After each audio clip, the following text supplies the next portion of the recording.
Happy New Year to you. Welcome to the 2026 edition of the program Sports Preview. It promises to be interesting, exciting, because we have been seeking very interesting ways to make sure that we serve you better. Don't forget that the program is proudly sponsored by our friends at MaxBet.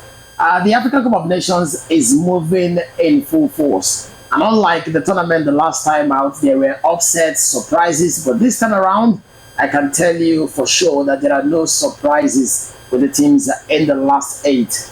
On this episode, we're looking at the games coming through on Friday in the African Cup of Nations, where Mali will play host to Senegal. Yes, we know it will be Mali and Senegal in that encounter in the quarterfinals, while Cameroon will be at the side who will be sitting as the team that will take on the host, Morocco. We can see Morocco at their way end, even as they are playing at home, and it promises to be interesting. We saw the man Samuel Eto'o Fields rejoicing after Cameroon brushed through to get into the last four. So on this particular episode, myself and the crew will be talking about these two games of very huge interest and of great interest because the Super Eagles of Nigeria will be playing whoever comes through in that match between Cameroon and Morocco. That is, if by chance they were able to make it across Algeria in that reunion of the semi-final clash of the 2019 African Cup of Nations. So we are ready, and I know you're ready too, so that we talk about all of this. My name is Oji of Yadudobolo. I won't be doing this alone. I have with me a lady and gentlemen. Starting by my right, I have the man Born Free Joe, and to complete the team here is the man CI Zoro, and of course the lady in the house, Chiwendo. Chiwendo, good to have you. How did you spend your Christmas and just the Yuletide period? How did it go for you? I mean, it was wonderful. Spend time with family and friends, and that's the epic of the festival. How do I have a feeling? How do I have a feeling that there is an atom of lie? Did you actually spend time with friends and family? Be honest. I think You did. All right. Are you sure? Because I didn't get to see him. Okay, your family, as a your friend, friends. as a Oh, friend, yeah. nice. So how did you spend yours? it was okay. Was good? See, It was eventful. eventful. Although I have some information I won't share.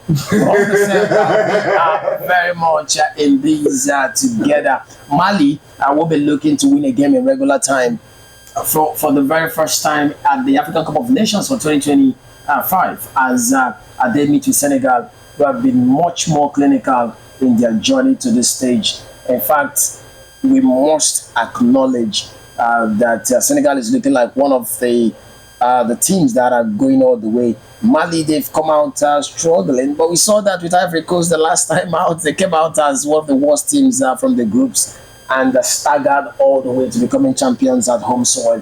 What are we expecting when these two teams that their flag are so similar go head to head? I think the Malians, the group stages, they had just this draw to the end. After even at the round of 16, they had to manage in extra time. And the penalty shootout to get a win over Tunisia. So to me, I think I give it all to Senegal because Senegal is more consistent when it comes to getting into the final of this competition. Senegal is there looking for a way to get there. So I think it's going to be a smooth run. And if you check head to head, in a couple of times they've met 5 times, Senegal has managed to have a better chance against the Malians, having won 3 wins and 2 draws for them. So I think it's a plus for Senegal to get away with this one in an easy way to get this.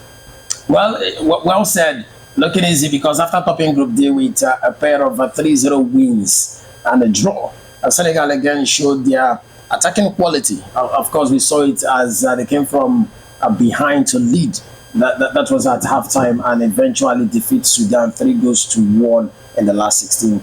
The Lions of Teranga, like they are called, they should be, getting into this one very much in high confidence to say, look, just like a Bonfrey pointed out, look, we are a stronger side. You've not been able to win. In fact, you're here by luck. What do you think? What do you see when they go head to head? I mean, Senegal for me, they have not really shown me they have quality because, and if you look at from their group stage to this point, 3-0, 2-3-0 wins. I personally do not judge a team from the group.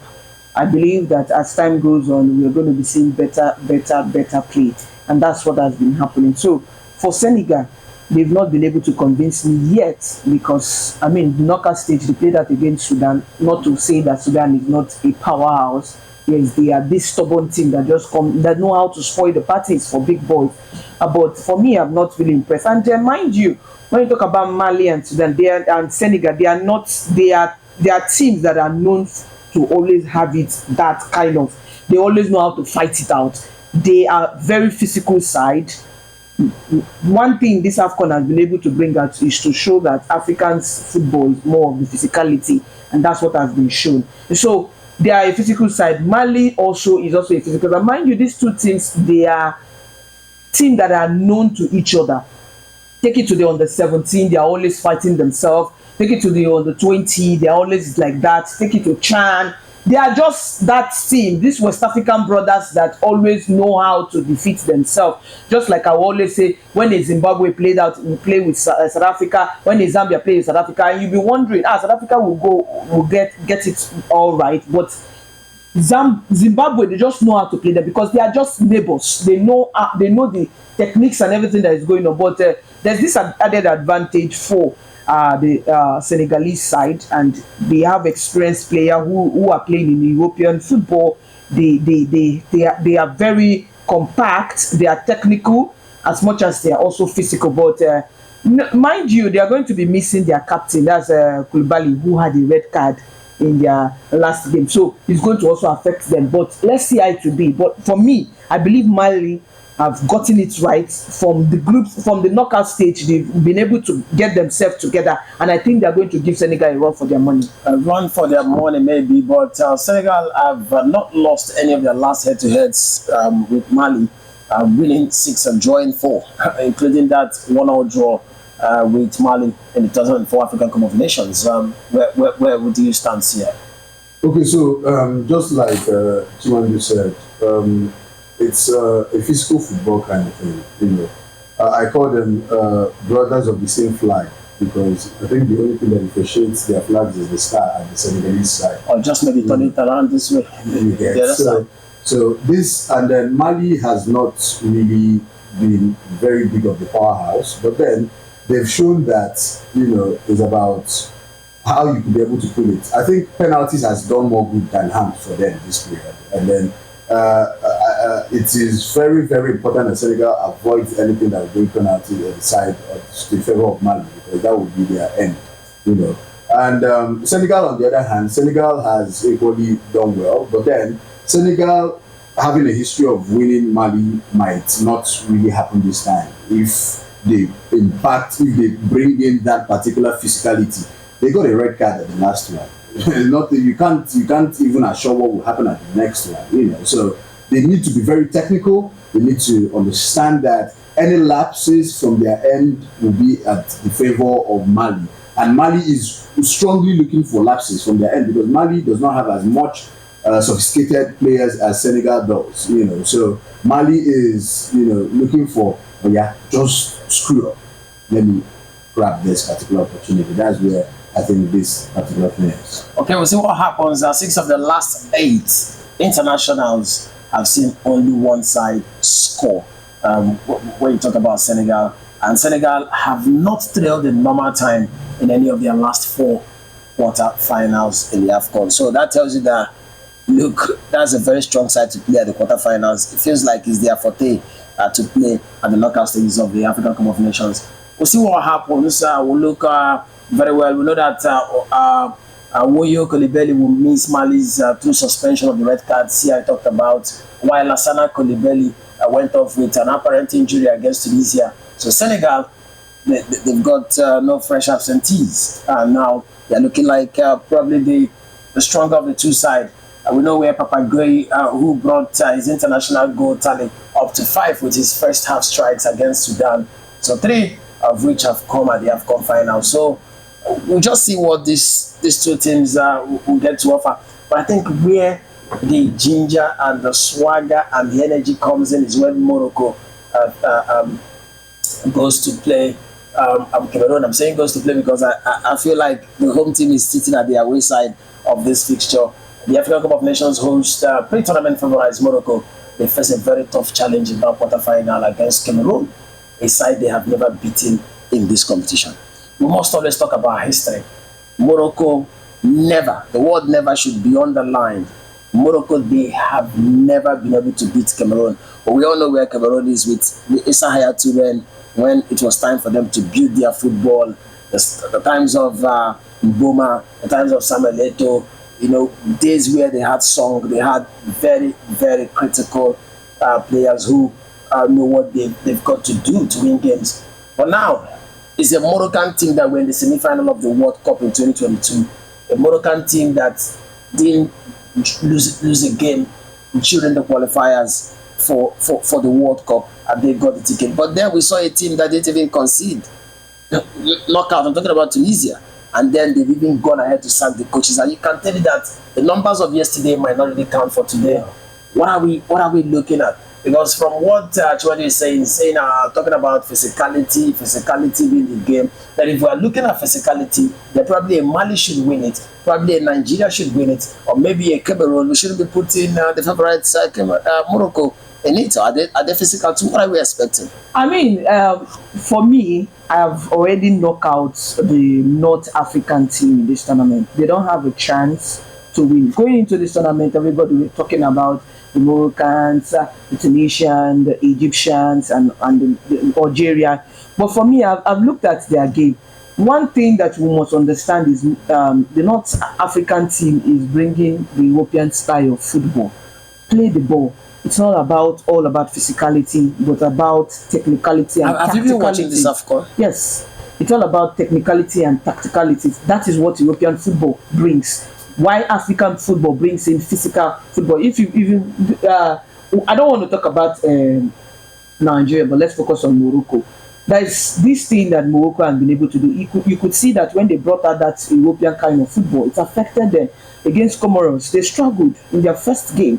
And it has been like that. Nobody saw that. Nobody expected that for Morocco. We all saw that it was going to be very easy for them throughout the group stage. But they struggled in the group stage and even in the knockout stage.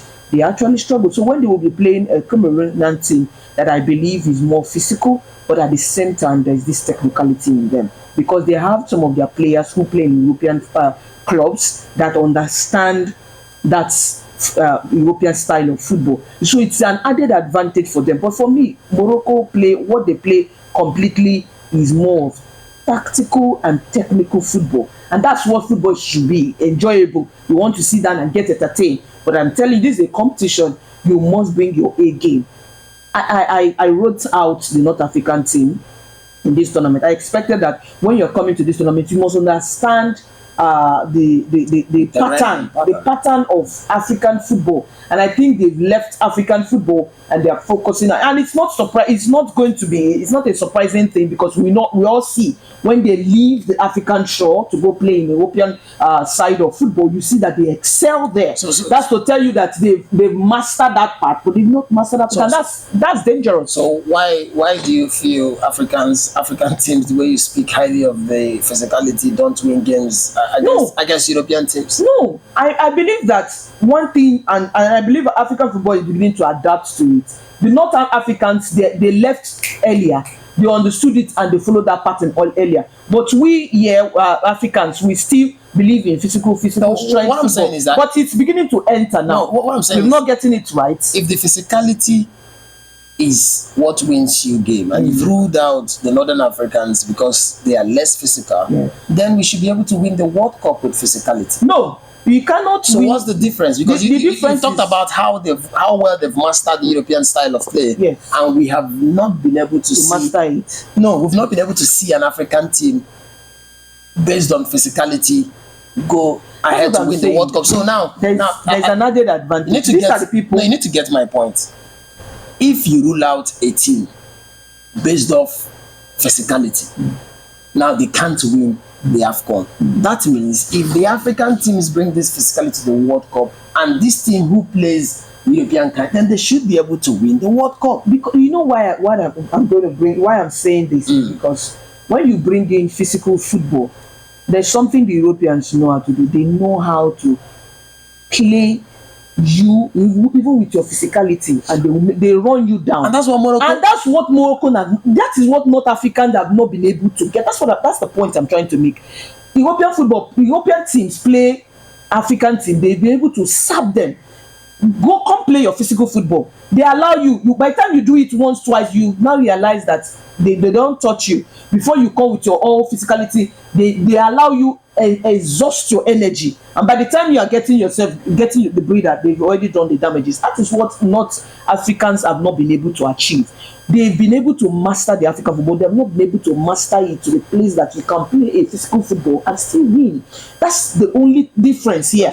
But for me, that's why I'm taking them out, because when you are playing, the biggest winners of the AFCON is Egypt. of course. Now Egypt plays not so much of the physical football.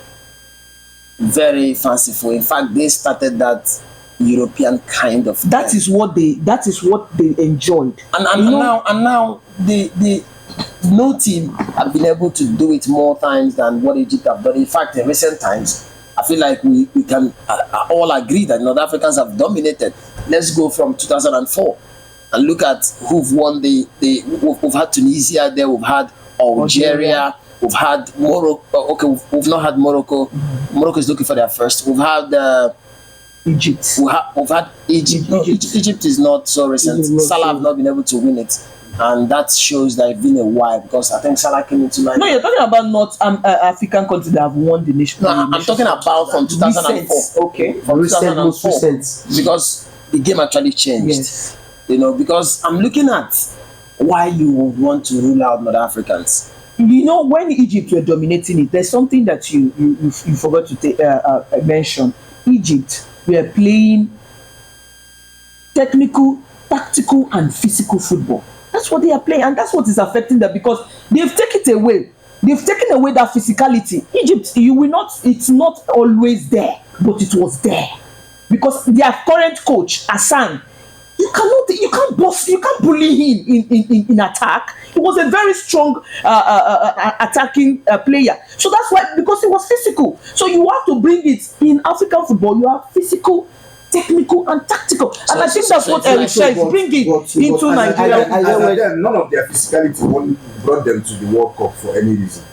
I'm talking about African football. I'm talking about Egypt now. None of their physicality at that particular point brought them to the World Cup. They've had the advantage of winning the AFCON a couple of times, but their coming to the World Cup has been very, very rare up until the most recent. It has always been like that for African teams. There's a lot of African teams that has scaled through to where? How many of them have gone to the semi-finals? This Moroccan team has gone to the semi-finals as a 2022, if I'm not mistaken. Since then, but that's like the only African team. That's the only African that has gone to that. No other team has been able to win them outright. See. So if they lose this match, this is their first loss. No, they didn't do well. 2023 Nations Cup. They didn't do well in the 2023 Nations Cup after the World Cup. Yes. They couldn't win it. They couldn't win it. I'm not talking about them winning. No, they didn't even get to the semi-finals. They didn't get to the semi-finals. They were nowhere to be found in, because if they were I understand what she's saying, but I wanted her to talk about the technicality that she talked about. The fact that they were in the semis of the World Cup in 22.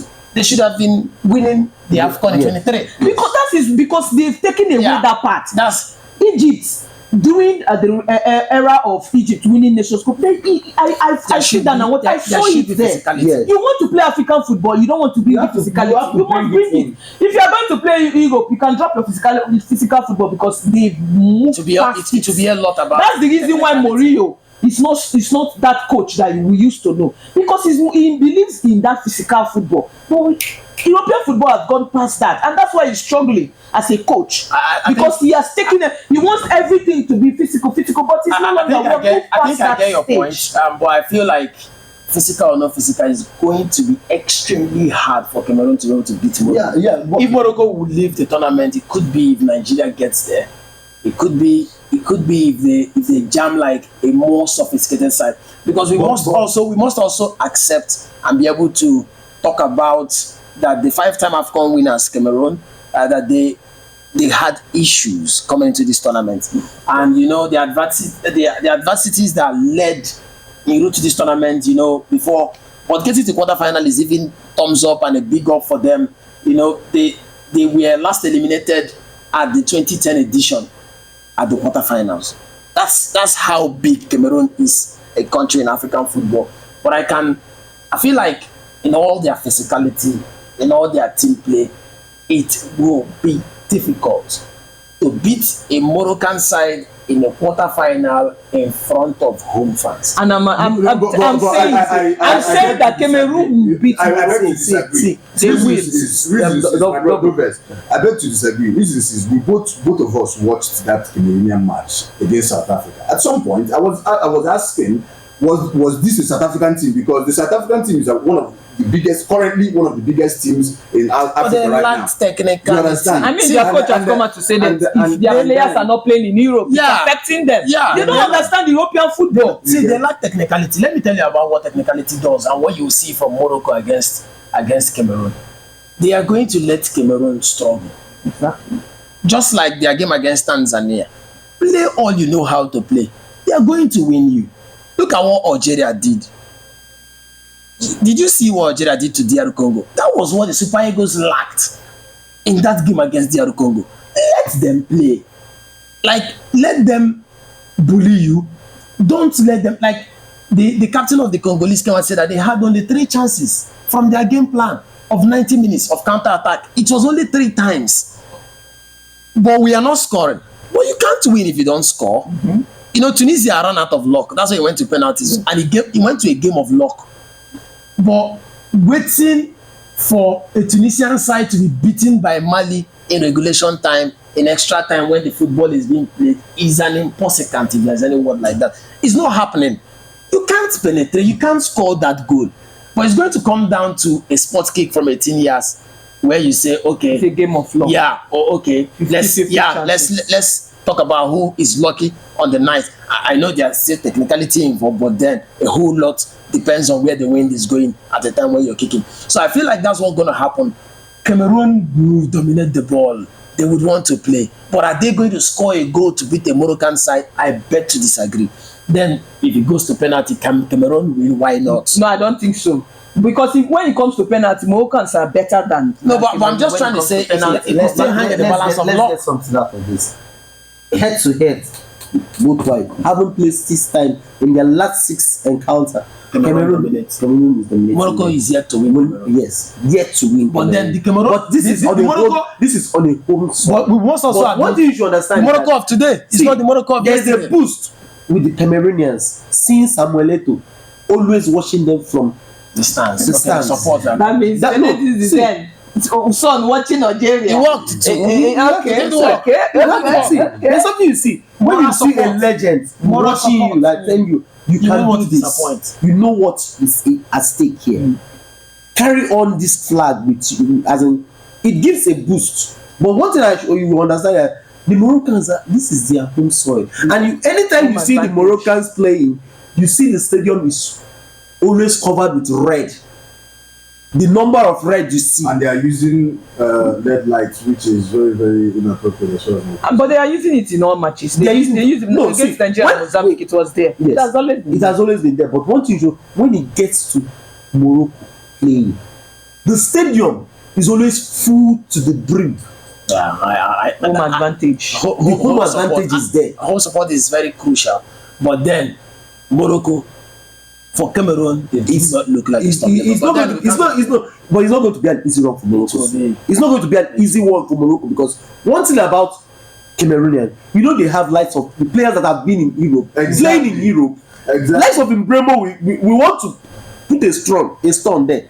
But Morocco can serve for European players. Yes, there is no player in the Moroccan 11 who plays outside of Europe. I know, but this same thing. Or it could be Saudi Arabia. We have somewhere like Bono, but there is no player in the 11 who plays in Africa.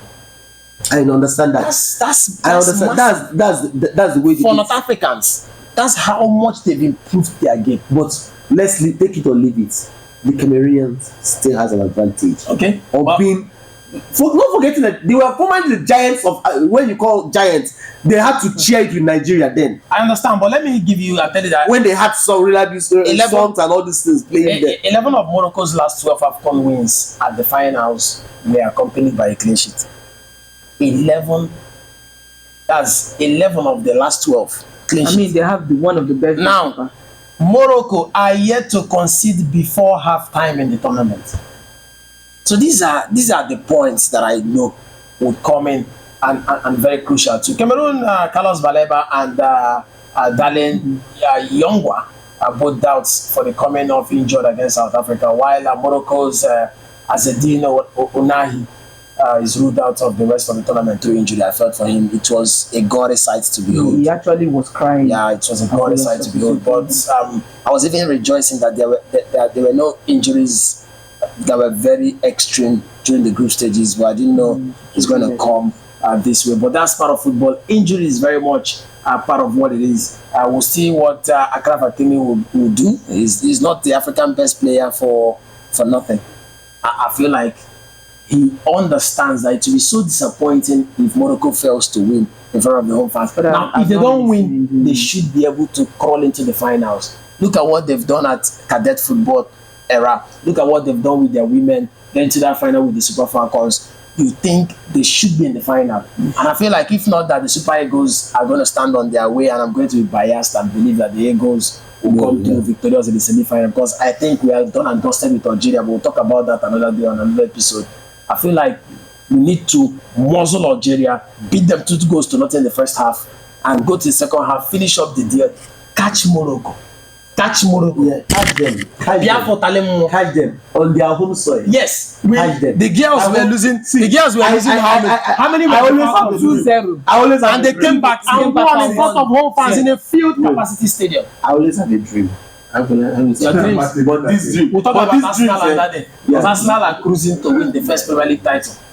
Because it's looking so like much likely. It's an Arsenal game, right? Because but this Arsenal is the same Arsenal that you cannot bank. They can bottle it. There is a bottling company, Arsenal bottling company.